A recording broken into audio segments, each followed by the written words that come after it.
네, 보신 것처럼 군과 국정원의 댓글 공작에 대한 검찰 수사가 이명박 전 대통령을 정면으로 겨누고 있습니다. 이 전 대통령은 정치보복이라면서 불편한 심경을 감추지 않고 있는데요.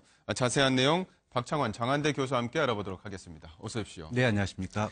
네, 교수님, 저희가 조금 전에 그 인터뷰를 좀 보여드렸는데 이명박 전 대통령이 이제 바레인으로 출국하면서 기자들 앞에서 한 이야기가 있습니다. 다시 한번 듣고 가도록 하겠습니다. 그러나 지나간 6개월 적폐청산이라는 명목으로 보면서 이것이 과연 개혁이냐, 감정풀이냐, 정치적 보복이냐 이런 의심이 들기 시작했습니다. 외교 안보의 위기를 맞고 있습니다. 그런데 이런 가운데 군의 조직이나 정보기관의 조직이 무차별적이고 불공정하게 다루어지는 것은 우리 안보를 더욱 위태롭게 만든다, 저는 이렇게 생각하고 있습니다. 상식에 벗어나는 질문을 하지 마세요. 그 상식이 안 맞아요. 질문하겠습니다. 네, 이명박 전 대통령이 이제 기자들이 기다리고 있는 상황에서 뭐 예상은 됐습니다만 그 이야기를 좀 했습니다. 네. 어떻게 해석을 해야 될까요? 뭐 기존의 공식적인 첫 입장이긴 하지만 네. 기존의 주변에서 나왔던 입장과 크게 변화는 없는 것 같습니다. 네. 한마디로 정치 보복이다. 뭐 네. 이런 얘기인데요. 지금 이제 보수 야당이 지금까지의 대응 논리, 박근혜 전 대통령에 대한 적폐청산 수사라든지 또 이제 기무사라든지 국정원의 이런 선거, 정치 개입 이런 부분들에 네. 대해서 일관되게 이제 정치보복 그 프레임으로 대응을 해왔었거든요. 네. 이명박 대통령도 이런 정치보복 프레임을 또 꺼내 들었습니다. 네네. 아무래도 이제 이런 그 정치보복 프레임이라는 게 보수의 결집 이런 부분들을 통해서 앞으로 이제 정치적으로, 네네. 법적으로 대응하겠다 이런 어떤 계산을 깔고 이런 입장을 내놓은 게 아니겠느냐 네네. 뭐 이렇게 보입니다. 자, 이명박 전 대통령의 정치 보복이라면 과거에 노무현 전 대통령이 검찰 수사를 받고 자살에 이르기까지 한 것에 대한 지금 이명박 전 대통령에 대한 정치 보복. 네. 그러니까 문재인 전 대통령이 정치 보복을 하고 있다 이렇게 해석을 하고 있는 거군요. 그렇죠. 감정적, 정치적 보복이다 이렇게 얘기하는 것은 네네. 과거에 이제 노무현 전 대통령에 대한 그런 한이 있으니까 네. 이제 이런 걸로 프레임 씌우는 거 아니냐 이런 건데. 네. 근데 이제 그 정보기관의 그 어떤 무차별적이고 불공정한 이런 조사를 통해서 지금 안보를 해치고 있다. 이런 또 안보론을 또 하나 씌웠거든요. 네네. 근데 이제 국민들이 봤을 때 정보기관, 그러니까 군과 이 국정원이 불법적인 여론 댓글을 갖다가 만들고 또 선거에 개입하고 이런 증거들이 지금 이제 하나둘씩 나오고 있는데 이것을 갖다가 네. 과연 그냥 넘어갈 수 있겠느냐? 군과 정보기관은 북한에 맞서 싸우는 조직이지 우리나라 정치권에 개입하라고 만든 조직이 네네. 아니지 않습니까? 네. 그렇기 때문에 공무원의 선거 개입이나 정치 개입보다 이 군의 정치 개입은 오히려 더 중형을 구하고 있습니다. 네. 현재 법으로도 징역 최대 5년까지 가능하거든요.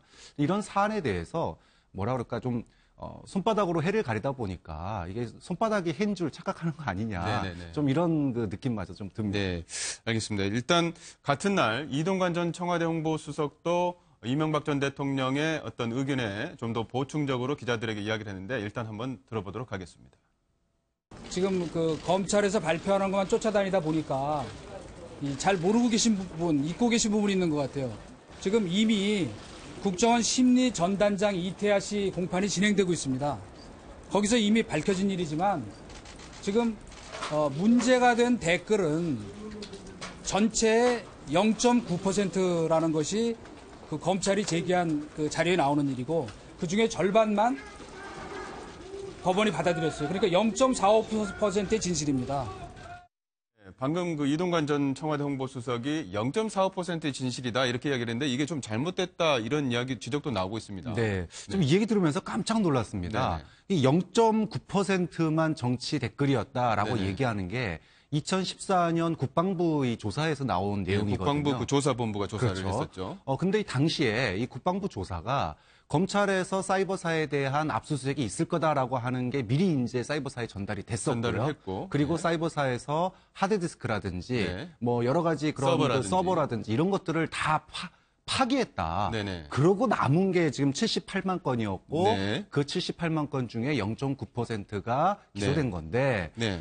지금 이런 그 검찰의 정보가 즉 검찰이 그동안에 국정원과 군 사이버사에 대한 이런 조사가 다 조직적으로 축소, 은폐 그리고 파기되었다 정보가 이런 것들이 이미 이제 하나둘씩 드러나고 있지 않습니까? 네. 근데 그런 상태에서 당시에 뭐 0.9%만 정치적 댓글이었다 이렇게 주장하는 것은 네네. 정말로 이거야말로 뭐 손바닥으로 하늘을 가리는 그런 네네. 뭐 자기한테 유리한 그런 내용만 딱 언급하고 많은 그런 네네. 내용이었죠. 그러니까 어제 기자들 앞에서 밝힌 내용이 일단 좀 잘못됐다라는 네. 그 팩트를 저희가 좀 체크를 좀 했고요. 그리고 이제 이 발언에 대해서 청와대도 이제 반응을 내놨는데 청와대는 이렇게 이야기했습니다. 적폐청산은 불공정 특권 구조 자체를 바꾸자는 것이다. 이 말은 곧 이명박 전 대통령의 개인을 그 목표로 타겟으로 한 게 아니다. 이런 뜻이 될까요? 적폐청산의 과정에서 좌면우고하지 않겠다 이런 의지가 들어있는 것 같습니다. 네네. 사실 이 전 대통령이 공항에서의 발언에 대해서 지금 청와대가 즉각적인 반응을 내놨어요. 근데 이게 이제 구조적인 어떤 문제를 해결하고자 한다라는 네네. 것은 군과 정보기관을 권력의 입맛에 맞춰가지고 권력의 어떤 정치적인 이해득실에 따라서 좌지우지했던 것들 이것이 지금 국정 어떤 농단으로 이어졌던 씨앗 아니겠습니까? 네. 그렇기 때문에 이번 기회에 이걸 바꾸고 가야지만이 앞으로도 이런 선례가 남지 않을 수 있다라고 하는 어떤 네네. 의지의 표현이기 때문에 네네. 청와대가 이런 그 소위 보수의 결집이나 또는 뭐 정치 보복 프레임 이런 거에 굴하지 않고 앞으로 적폐청산 이 수사를 네네. 갖다가 끊임없이 해 나가겠다 이런 네. 의지를 밝힌 거죠. 네, 일단 저희가 이제 방송 처음에 대담을 시작할 때 이명박 전 대통령이 이제 저희가 이제 그 인터뷰를 좀 들려줬었는데 그 말 중에 상식에 어긋나는 질문을 하지 말아라 이런 이야기를 했었는데 사실 김관진 전 국방부 장관 같은 경우는 이명박 대통령의 지시를 받아서 댓글 지시를 했다 이렇게 이야기를 했단 말이죠. 이명박 대통령은 상식에 어긋나는 질문을 하지 말아라. 도대체 누구 말이 맞는 겁니까? 그러니까 국민들이 이동관 수석도 그런 얘기를 했고 지금 네. 여권에서 과연 그런 대통령이 그런 댓글까지 지시했겠느냐. 네. 근데 사실 MB의 어떤 스타일을 보면 아주 세세한 것까지 뭐 이렇게 지시하고 그러지는 않았다고 그래요. 근데 어떤 분명한 것은요. 네. 사이버사의 그러니까 2012년을 앞두고 이명박 대통령이 직접 인원 증편을 갖다가 지시를 했고 네. 그 인원이 댓글의 직접적인 목표로서 야권 공격 그리고 여권의 지지 이런 어떤 그 행동을 했던 걸 보면 네네. 그리고 이제 이명박 대통령이 직접적으로 그런 사이버사의 인원을 이렇게 늘리라라고 얘기했던 것이 결국은 정치에 개입하기 위한 네네. 이런 그 행동 아니었는가라고 봤을 때 국민들이 그건 판단할 일은 네. 일단 이명박 전 대통령은 사이버 댓글이라든지 이런 것들에서 상식에 어긋난다고 이야기를 했지만 지금까지 댓글 공작하고 연관된 여러 가지 문건들이 나오고 있단 말이죠. 그 문건들 지금 뭐 화면으로 보이고 있습니다만은 2010년이죠. 2010년 12월 2일 같은 경우도 대통령 지시사항 문건이 있었고 그 밑으로도 한 여러 개가 보이고 있습니다. 그러면서 뭐 대통령이 여러 가지 강조를 했었는데 특히 대통령 여러 가지 문건 중에서 이명박 대통령이 우리 사람은 철저하게 가려 뽑아야 된다 이런 이야기까지 했단 말이죠. 네. 그런 여러 가지 문건이 발견되고 있는데도 상식에 어긋나는 질문이다. 좀 이렇게 앞뒤가 맞지 않습니다. 그러니까 지금 현 정부가 이게 이제 정치 보복이 아니라 짚고 넘어가야 된다는 점이 네. 그동안의 청와대의 그런 자료들이 얼마나 많이 파기되고 없어졌습니까? 네. 그럼에도 불구하고 남아있는 것 중에서 정말 빙산의 일각인 서류거든요. 근데 그 빙산의 일각인 서류만 보더라도 대통령이 직접 우리 사람으로 네네. 사이버사로 사람을 증원해서 대응하라 이렇게 얘기한 네네네. 게 그리고 그 결과물이 대선의 여론 조작이고 선거 개입 아닙니까? 네네. 그렇게 본다면 어느 것이 과연 상식적인 것이냐, 적폐를 네네. 청산하겠다는 것이 사이버 상식적인 것인지 네네. 아니면은 지금 전 대통령 조사하는 게 정치 보복이라고 보는 게 상식적인지는 네네. 뭐 앞으로 검찰의 수사와 그걸 지켜보는 국민의 판단의 몫이겠죠. 네. 일단 이명박 전 대통령이 계속 이제 뭐 부인을 하는 그런 인터뷰도 하고 있는데 예를 들어서 말입니다. 이명박 전 대통령이 사이버 댓글 관련해서 직접적인 지시를 하지 않았다. 그러니까 예를 들어서 누가 이런 그 사이버 댓글을 우리가 만들도록 하겠습니다라고 군에서 미리 보고를 하고 의견을 제시했을 때 이명박 전 대통령이 뭐 그렇게 하세요. 이렇게 간접적으로 그냥 긍정만 했다면 그게 정치 개입이 될 수 있고 국정원법 헌법 위반이 될 수 있습니까? 지금 이제 법조계의 반응을 보니까요. 그러니까 이명박 대통령의 스타일상 본인 입으로 구체적으로 이렇게 뭐 댓글을 누구에게 달고 뭐 이런 얘기는 하지 않았을 것으로 봅니다. 네. 하지만 그런 여건을 마련해주고 네. 또 이 군으로부터 이거를 직접 보고를 받지 않았습니까? 네. 이런 대응들을 했습니다라고 하는 소위 말해서 실적들을 갖다가 보고를 했는데 네. 그거에 대해서 직접 보고를 듣고 그분에 대해서 대통령이 뭐 하지 말라, 그거 왜 그런 걸 하느냐라고 얘기하지 않았다라고 하는 것은 묵인이고 방조고, 네네.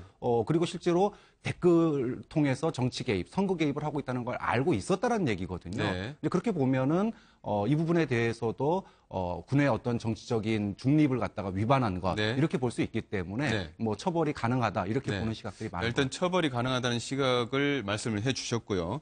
그렇다면 이명박 전 대통령 언제쯤 소환될까요? 지금 이제 뭐 전직 대통령을 네. 뭐 마음대로 왔다 갔다 몇 번 조사할 수는 없는 거 아닙니까? 지금 이제 그 김호상 전 비서관 이게 조사가 이제 얼마 안 남았다고 그러는데 네. 이렇게 보면은 여러 이제 물밑 조사들을 다 끝내고 불러야 돼요. 그렇다 네. 보면 뭐 연말 이내에 네. 이명박 전 대통령에 대한 직접 조사 포토라인에 세우는 게 가능하지 않을까. 네, 알겠습니다. 이명박 전 대통령의 말대로 상식에 벗어나는 일이 될지 아니면 검찰이 새로운 증거를 찾아낼지 좀 지켜봐야 될 것 같습니다. 오늘 말씀 고맙습니다. 박창환 장한대 교수였습니다.